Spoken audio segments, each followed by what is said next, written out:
Come back to Tell Me More. Ted Cruz gets slammed by Miss Klobuchar in these crazy, crazy arguments in front of the whole Congress. Let's get right into it. Let's go.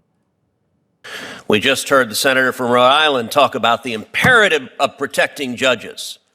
And yet not a single Democrat senator cared about the violent protesters that showed up outside Supreme Court justices' homes, including, I might note, female justices like Justice Amy Coney Barrett, threatening their family. And Joe Biden's attorney general didn't do a damn thing and refused to enforce the law to protect those judges. Why? Because he agreed with the violent protesters and he wanted to intimidate and threaten those judges. Professor Bray, under our Constitution, who should decide elections, the voters or unelected judges? The voters are the ones who should vote in the election according to the laws, and the laws sometimes have to be applied by the judges if there are cases. And under our Constitution, who is charged with making policy decisions, elected representatives elected by the people or unelected federal judges? I think the question of policy, Senator, is a little broader than the particular case. So the laws should be enacted by Congress. That's where the fountain of law. Policy decisions are the elected branches. Right. Law is the province of the court. Policy is the province of the elected branches. These are not complicated. Professor Bray, let me ask you this. Do the federal courts have power to issue remedies for people who are not parties to a case? That's a question I agree is not complicated. They do not have that power. Is the phrase nationwide injunction or universal injunction found anywhere in the Constitution? It is not. First chart. In the first 150 years of our republic, how many nationwide injunctions were issued? My view is that there were not any until 1963. 0. Now fast forward. How many nationwide injunctions were issued in the entire 20th century? It's a small number. I would think it would be a dozen, give or take. It's not large. 27, actually. Excluding Trump's first term, how many nationwide injunctions were issued in the last 20 years? Far more than that. 32. From 2001 to 2024 against Biden, Obama, and Bush, 32. And how many nationwide injunctions have been issued in the last 2 months alone? There have been quite a few. 37. Let that sink in. There have been more nationwide injunctions in the past 2 months against President Trump than in the entire 20th century. There have been more nationwide injunctions against President Trump in the last 2 months than both terms of George W. Bush, both terms of Barack Obama, and Joe Biden's term. We saw during the Biden presidency lawfare, indicting President Trump 4 times, using the machinery of justice to attack him, and that was an attack on democracy, because Democrats today hate democracy. Democrats today are angry at the voters for re-electing Donald Trump and electing a Republican Senate and a Republican House, and they engaged in lawfare to stop democracy from operating. Understand, this is the second phase of lawfare. Second chart. This is the second phase of lawfare. Now that their efforts to indict President Trump and stop the voters from re-electing him have failed, they're going and seeking out individual radical judges to try to shut down policies, and they are forum shopping like crazy. Give me any loon judge put on the bench by Obama or Biden who disagrees with a policy. We just saw a judge flagrantly ignore U.S. immigration law concerning TPS being revoked. U.S. law explicitly said there's no judicial review for that, but hey, they found a judge who says, you know what? We, the Democrat Party, we are the party of illegal aliens. We are the party of murderers and rapists and gang members, and the Democrat Party exists here to fight to keep murderers and rapists and gang members in your communities. There's a reason the Democrat Party is at 26% approval nationwide, because they put radical policies ahead of rule of law. Nationwide injunctions are an abuse of power. It is the judiciary acting as policy deciders, and it is incumbent on this committee and this body to rein in the abuse of power from these unelected radical judges who are trying to overturn the election because they disagree with what the voters decided. Thank you, Senator Cruz. Senator Klobuchar. Okay, that was a lot. Let me start with a few things. Number one, we love the democracy, and I believe what we should be having is a civil debate about how we can best, if Donald Trump wants to make changes to the government, we should be doing it in a legal way, not how he's doing it. And the only reason there's all these injunctions, Senator Cruz, is because he's violating the Constitution. Why would Trump-appointed judges... Why don't you file them in red districts? Senator Cruz. Why? What did you just say? Why don't you file them in Senator red Cruz, districts? point Why of are the order. Democrat attorneys Senator Cruz. general seeking out Senator Cruz. left-wing my blue esteemed single colleague. districts? Patient with One Senator second. Cruz's activity Yeah. in this building. Senator I think Whitehouse. He's entitled to. I'm just going to ask for a point of order. Madam Klobuchar, Senator Klobuchar. Senator Moody, we have debates on this committee. They occur regularly. Let's let her have her time, and then we'll get back to that. If you it want to is- wait, we'll get back to you, Senator Cruz. She's welcome to Senator answer the Klobuchar, question or go not. ahead. It's her choice. Go ahead. I'm so and I would excited encourage to you be to answer. following Senator Cruz once again. Excuse me? But I will say Excuse this. me? I didn't hear you. What did you say?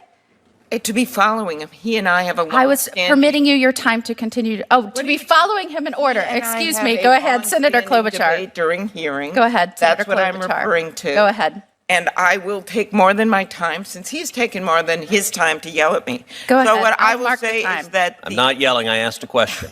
Senator Cruz, please. I'll give you time. Senator Klobuchar, I've got the time, and you'll be allotted I time. am making the strong case that the reason all these cases have been filed, and the reason that these judges who have been appointed by Ronald Reagan, yes, they still exist, and the Bushes and Donald Trump, judges appointed by Donald Trump, have been making these decisions is because this is not legal. Donald Trump himself has used his social media account, the White House account, to post an image of himself wearing a crown saying, "Long live the king." The issue is that we do not live in a kingdom, and Elon Musk is not his court jester. Ours is a nation of laws in which no one is above the law. That is why 39 different judges from vastly different backgrounds, appointed by 5 different presidents, have made clear that these are illegal actions. And these judges have rightly blocked these actions. And it is important that we not lose sight of the underlying cause of these injunctions. It is not that these judges are crooked or lunatics or evil. Those are words used by the president and his allies. It is because the administration is violating the Constitution. What happens when they use these kinds of words? You see more and more threats against judges. And that is what we're seeing. That is why federal judges and the U.S. Marshals, who are responsible for protecting them, are sounding the alarm about a spike in threats against judges. This is serious.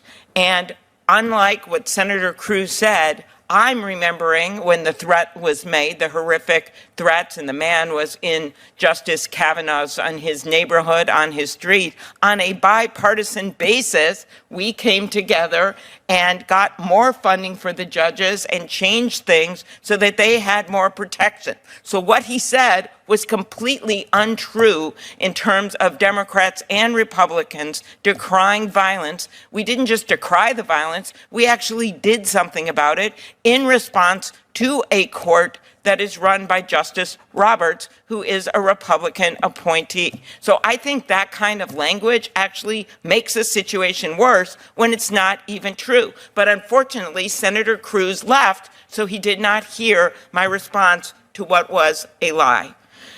President Trump's attacks on these judges has made for some major risks for these judges. I would ask you, Mr. Panuccio, and not in a partisan way, just normal, as a partner in a law firm, have you ever taken to social media to personally attack a judge who ruled against you? That's all my question is. Senator, thanks for the question. I think that attacking judges personally and not their reasoning, well, let me just give you a quote. I want to tell you, Gorsuch, I want to tell you, Kavanaugh, you have released the whirlwind and you will pay the No, price. I've asked you want to know, you won't know what hit you if you go forward with those awful decisions. That was Okay, that was I was something that Senator Schumer said, and I thought it was awful, and it unleashed a wave of violent threats against Supreme Court justices. I do think that's problematic, that kind of it is. language. I have no doubt the language is a problem on the left or right.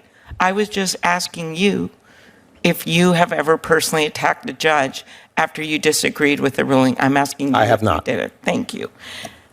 And you believe that the proper recourse is to appeal when you disagree with the ruling. When I disagree with a ruling on behalf of a client, I appeal. Thank you. That was all I wanted. I was not going to criticize you. I believed that you would not have done this. And so that is my point. When people do this, and right now we have not just a random person on social media doing it, we have the President of the United States doing it.